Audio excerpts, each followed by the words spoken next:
It's a remaking of the Republican Party. Liz Cheney is out. Trumpism here to stay. That was made very clear, given the vote by Republicans in Congress today. Hello, everyone. I am Trish Regan. Welcome to the Trish Regan Intel Show. And the Republican Party, is going through some massive changes here. But one thing is clear. The old guard is out. We had evidence today that there is a groundswell of support for Donald Trump's America First policies for the future. For the future of the Republican Party. The representative from Wyoming, Liz Cheney, was voted out of her position as GOP conference chair. And, well, she may not be taking it so well. I want you to hear what she had to say this morning, moments after the vote. I will do everything I can to ensure that the former president never again gets anywhere near the Oval Office. We have seen the danger that he continues to provoke with his language. You know what Liz Cheney doesn't quite get is that, the old sort of status quo that may have worked for her in the past and worked for many Republicans in the past, that doesn't sit so well with Americans anymore. Americans are sick of that party, you-know-what. Americans want something different, because they've gotten the short end of the stick year after year after year. So, when she said things like she said in the past, it hasn't gone over so well. Listen to it. Today, we face a threat America has never seen before.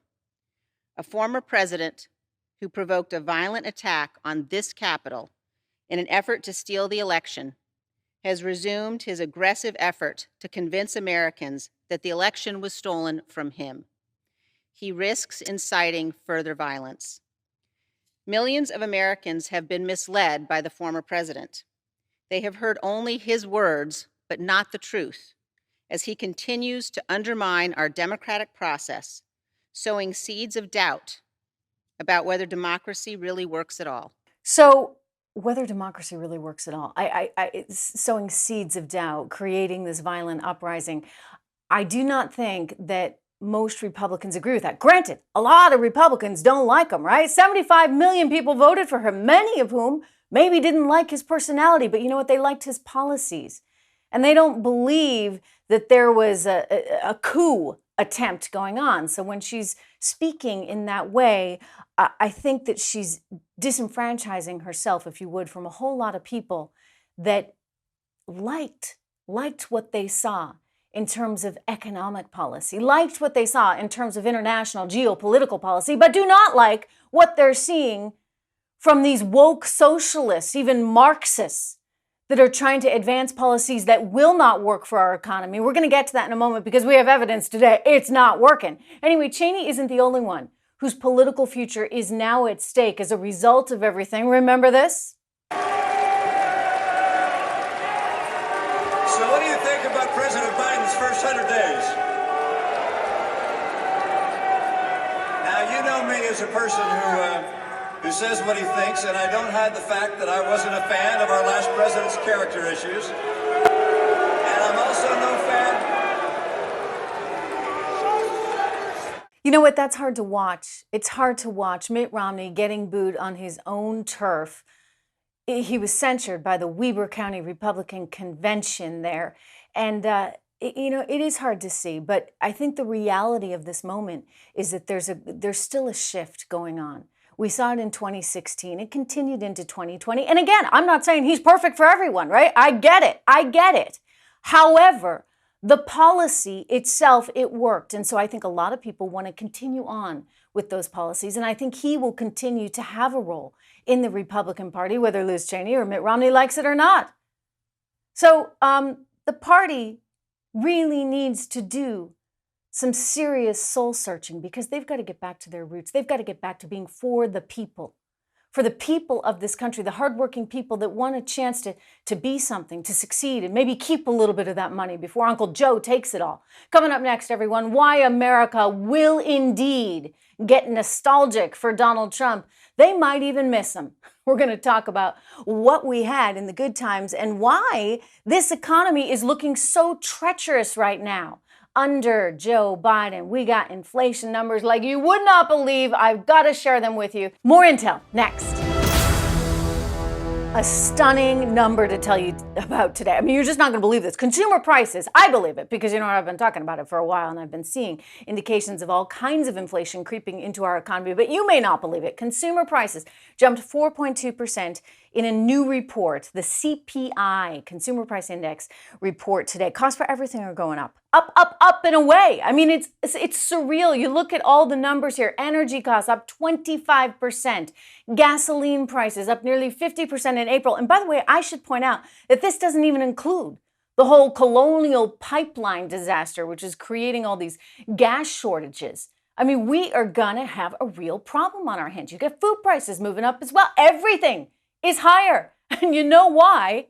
Well, number one, you get the Federal Reserve that keeps printing money, you know, like it's going out of style. They keep printing and they keep buying up bonds to keep interest rates low. That has a massive inflationary effect. The other thing is Joe Biden. Joe Biden's administration is really looking to have many, many more giveaways. They've given away $1.9 trillion in the way of those stimulus checks, which also are resulting in those unemployment checks, $300 a week from Uncle Joe, and you know maybe another $200-300 from state. That adds up to some real money, so that increases the chances of inflation, especially if, you know, God forbid people do this, but some people do.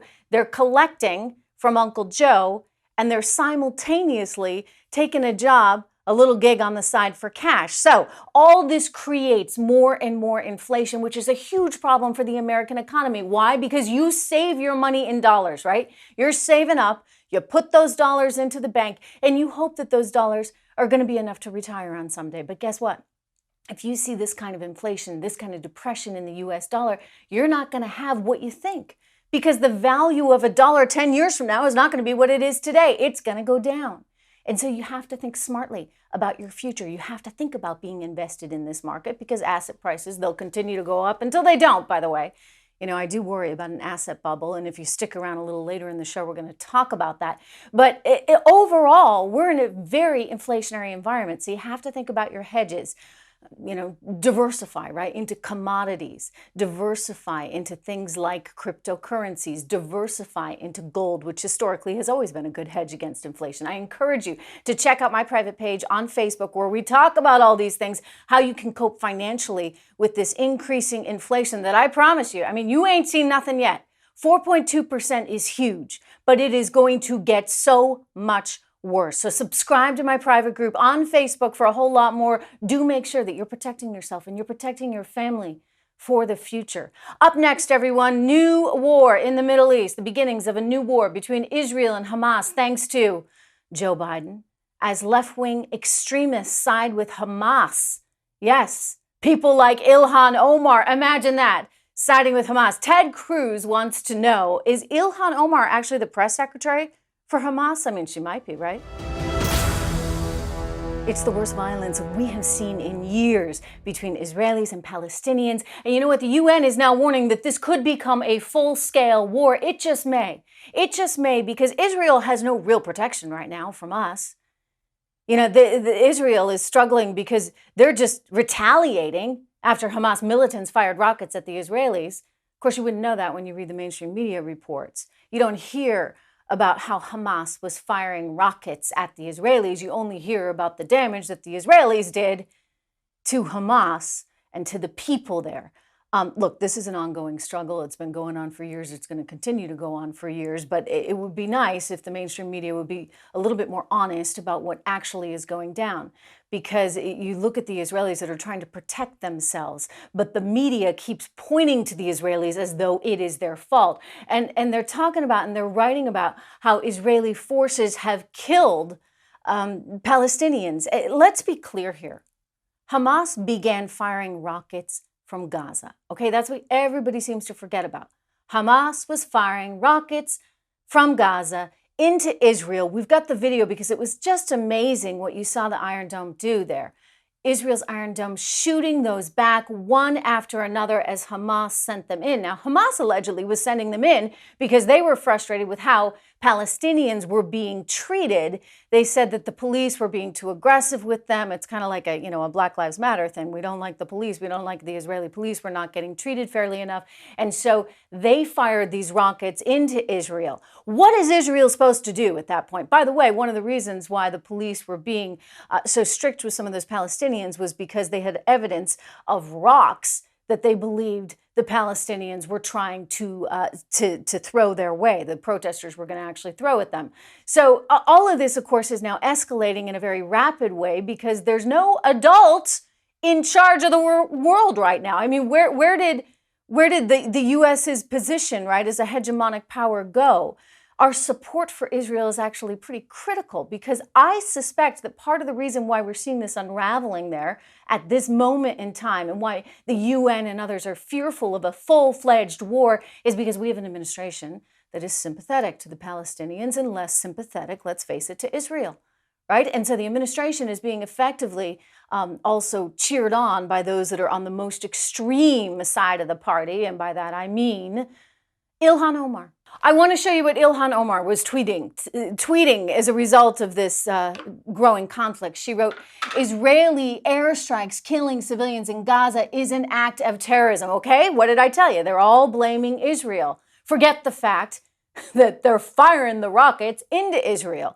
And Ted Cruz rightly responded by saying, why is a member of Congress acting as the press secretary for Hamas? Does Biden agree? I imagine Biden does agree. I mean, this is going to be a big problem. And I see that the Palestinians are very effectively trying to capitalize on it, right? They're trying to use this moment because they know they have the backing of the media. They know they have the backing of the left. They know they have the backing of Ilhan Omar, who, don't forget, had this to say about 9/11. CARE was founded after 9/11 because they recognized that some people did something. Some people did something. Wow. I mean, just understand where she's coming from and why she automatically blames Israel, just like she'll blame America, right, for anything. So Ted Cruz was right to point out that she may, in fact, just take another job there as the press representative for the Palestinians. I'll tell you, the bottom line here is that this is a conflict that's not going to go away, but will in fact escalate because we don't have anybody really looking out for Israel like Donald Trump did. And we don't have anybody really looking out for the U.S. Israel has long been our ally. We need to stick together with our allies. Coming up, everyone, wow, did you see a record number of jobs are now open? What do you know?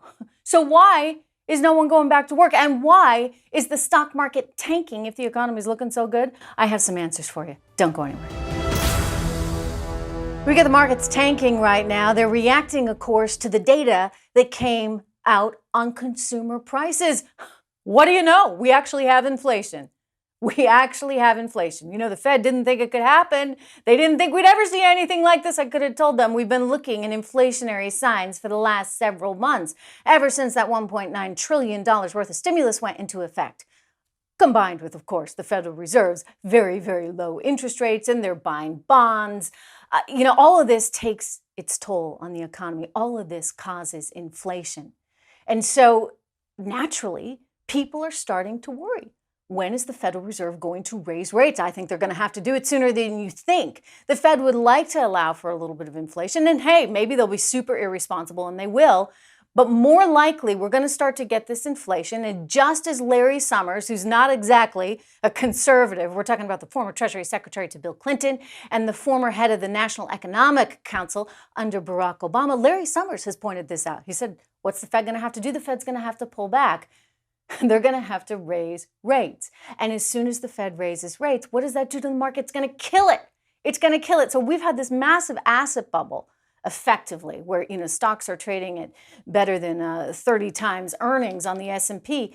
That's historic, right? We really haven't traded at those levels before. So as much as I've wanted people to partake in that, I think it's time now to start to recognize what really could be going on, and that is inflation. And if the Fed responds to it, you're going to start to see stocks pull back. This means that stock market prices will actually retreat.